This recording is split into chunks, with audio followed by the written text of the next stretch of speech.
So I gave everybody about a day to look at this and to try to figure out what's important about that. And now we're going to show you. If anybody pointed to the section that is now being highlighted, you're correct. What you're looking at is a large charcoal stain in association with a pit feature. Relic hunters would be completely unconcerned and probably not even notice what you're seeing right now. And as strange as it may sound, and Archaeofantasy can back me up on this, after a while, as you start to work on an archaeological site, you start to get an eye to see the change in texture, color, and even shape of objects that are all around. This is a perfect example of this. What you're looking at right now is actually what eventually will be labeled in our site as feature 262, and it's found in this grid 507 north 7070 east. The reason I can remember the number of this particular part of the grid right off the top of my hand is because I did a lot of excavation, actually over a week of excavation inside this pit, and during the course of what we're going to do here, I will be describing what I did and what my colleagues did, because there were three of us who really went into this particular feature and excavated the whole thing. The other reason is because 507 North 770 East actually ended up becoming one of the great enigmas of this field school as we excavated it. It looks completely innocuous right now, but as I will show in the coming videos, in the coming footage, and I decided to concentrate on this single spot on Fort Ancient, which was a part of a much larger landscape of excavation that was going on. You will see why it is so important to do what we do: the mapping, the note-taking, the pictures, the labeling, the careful excavations that we do. As Archaeofantasy already pointed out, we are systematically destroying parts of the site when we do archaeology. That's why we do what we do. I'm also going to show everybody what she meant by transecting or bisecting a feature where you leave half of it.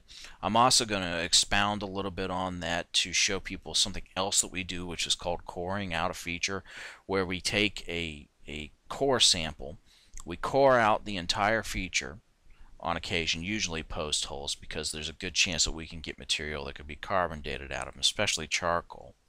We core it out, we fill it into a 5-liter bag, we label it, we throw a label inside with it, we tie it off, and we send it to Columbus to have two types of things done to it. One, you can get the charcoal sample out that can actually be carbon dated if you want to carbon date it, but also it is absolutely necessary to do something called flotation. And flotation is where you take this sample, you literally put it in water, and certain materials are going to sink to the bottom, others are going to float to the top. The result is that you will be able to gather up all kinds of faunal and material remains that can help you identify things on the site, from what kind of plants were in the general vicinity, how old they are, to even possible bone material, stone material. All kinds of stuff can be in these 5-liter bags that we core out. So I want to talk about this, and we're going to concentrate on 507 North 7070 East, 770 East, I should say, because it is a perfect example of why it is so important to know exactly what you're looking for. Relic hunters would not be concerned with what we found, and it would have just been torn out of the ground without any context. The result would be that we would never have the knowledge that we would have had otherwise. Overall, why I want to make this very clear is that, frankly, this kind of stuff should be left up to experienced archaeologists, period. Because there's more to it than just looking for pots and pans and all kinds of material culture that is very obvious. There are the subtle hues, the subtle things that without the trained eye get missed. And the knowledge that goes along with it, once missed and destroyed, is incalculable. That's why I want to point this out. Now what you're seeing right now is the actual opening of 507 North 770 East. We start out by essentially creating a grid. We create a grid using the Pythagorean theorem, we bring it out to 2 by 2. It's 3 feet, 3 feet by 3 feet in standard, 2 meters by 2 meters in metric. We use metric because it's a hell of a lot simpler.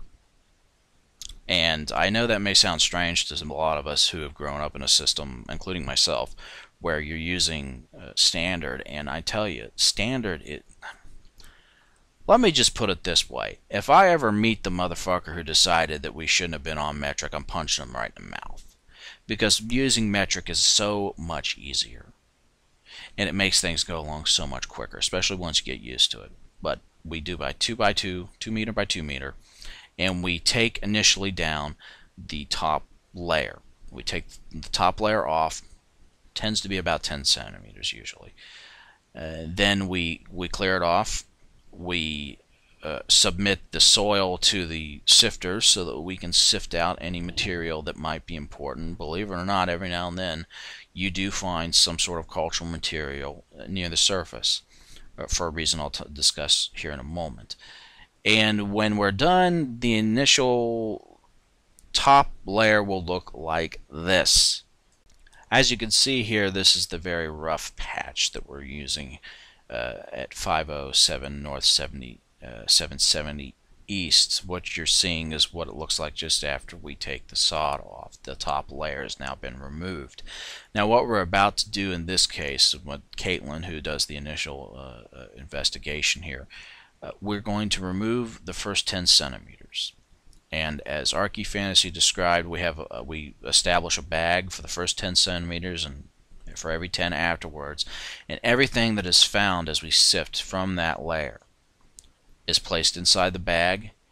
And then once we're at 10 centimeters or a little above or below, we close out that bag. And that's what we found in that layer. If anybody who gets an idea of this, we're showing in 3 dimensions what we found. And layer by layer by layer, we can demonstrate exactly what we saw. So that is the beginning of what you're seeing here. Now you will see how we do it. This was my colleague and supervisor, Paul, on this particular part of the excavation, doing what we do. This is called skim shoveling. We actually have very particular types of shovels to do this. They cut out in a kind of a half moon shape the front of a shovel, and you sharpen the shit out of it. Our tools are extremely sharp, ladies and gentlemen. As a matter of fact, I've still got a scar on my hand from where I had taken my glove off for a minute to do a little bit of margin troweling, and I slipped because I felt like I was going to fall. I was about to fall into the hole. I slipped, and as I braced myself, it slid across my hand and gave me a real good gash along the side of my hand, actually. That was about, I can still see it. That's about 2-3 inches and pretty deep. Of course, we bandaged me up and I got back out there. But this is part of what we do. The tools are extremely sharp, and what Paul's doing here is he's skimming off that first 10 centimeters. We put it in a bucket, and then we take it to what you're going to see in the next clip.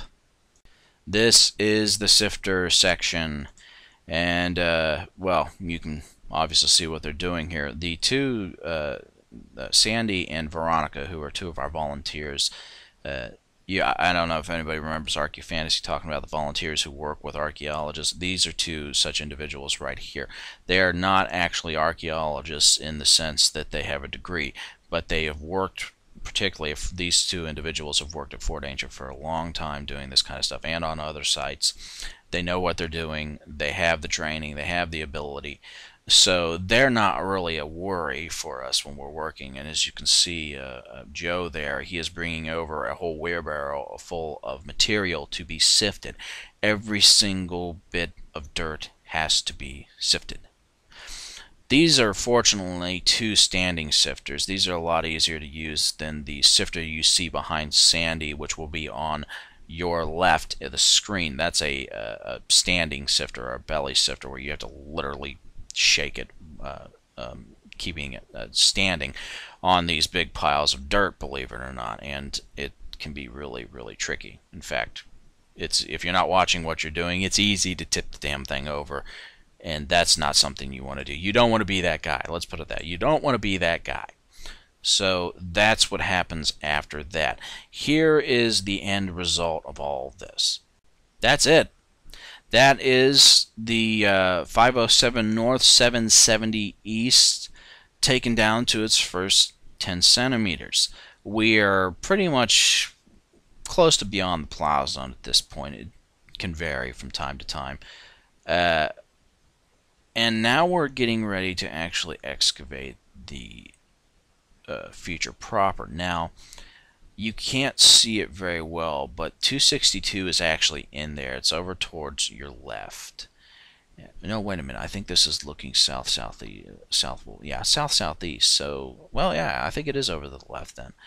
And you can actually make out the outline of where it is over there on the left. And once we saw that, we decided to very carefully excavate it, and this is where Caitlin did the first part of the initial excavation, and this is what she found.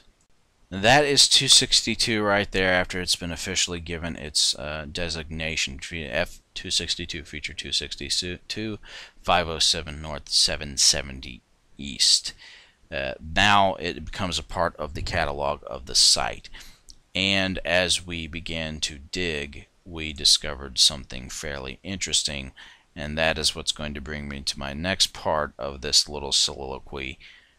What happens when you find something you didn't expect?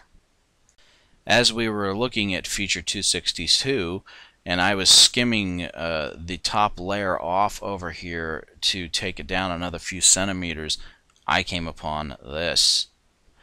What you're seeing down towards the bottom of your screen is actually a piece of electrical or plumbing tape. And what is labeled F193 is an old water main that used to run through the site, an old water drainage pipe. This is what's so tricky about working on archaeological sites in general. What you're seeing now is what is described as a multi-component site. This is a site that's had more than one occupation over more than one period of time in the history of its existence. This includes historical occupation. In other words, it includes when people of European descent came here and began using the area for their own means. Feature 193 is a perfect example of where the historical intersects with the prehistorical, or in this case in the Middle Woodland period, and this is the period we're dealing with right now. Feature 193 is there. We noted it. It actually runs all the way to another trench over in Trench B South, and we known about it. I didn't know about it until I started excavating, and the professor who was running the operation said, "Oh yeah, we know what that is." Because the tape kind of threw me for a loop. I'm like, okay, I know Hopewell didn't use tape, and they certainly didn't use plumbing tape. And I don't know that they had any kind of piping that they were running through the site. Although, given what we found out about them this year, sometimes I wonder if they could not or did not have some sort of drainage system running in places. It could, if we ever found it. Nobody's found anything like that yet, but if it did get found, I wouldn't be surprised. Now, this is the picture that we actually took for the official records. We usually take color pictures, one or two color pictures, then we take black and white pictures for contrast. And as you can see, there's the unit B, 507 North, 770 East. We are now at 25 centimeters below the surface, June 30th, 2011. And you can see the grid numbers there. Over there in the corner, you can see feature, I believe that is, yeah, I think that's the 507 North. You can't see 193 because it's down towards the bottom of the screen, but there is 262. And what 262 ends up being, when we dug a little deeper and as Caitlin excavated, this is what she found.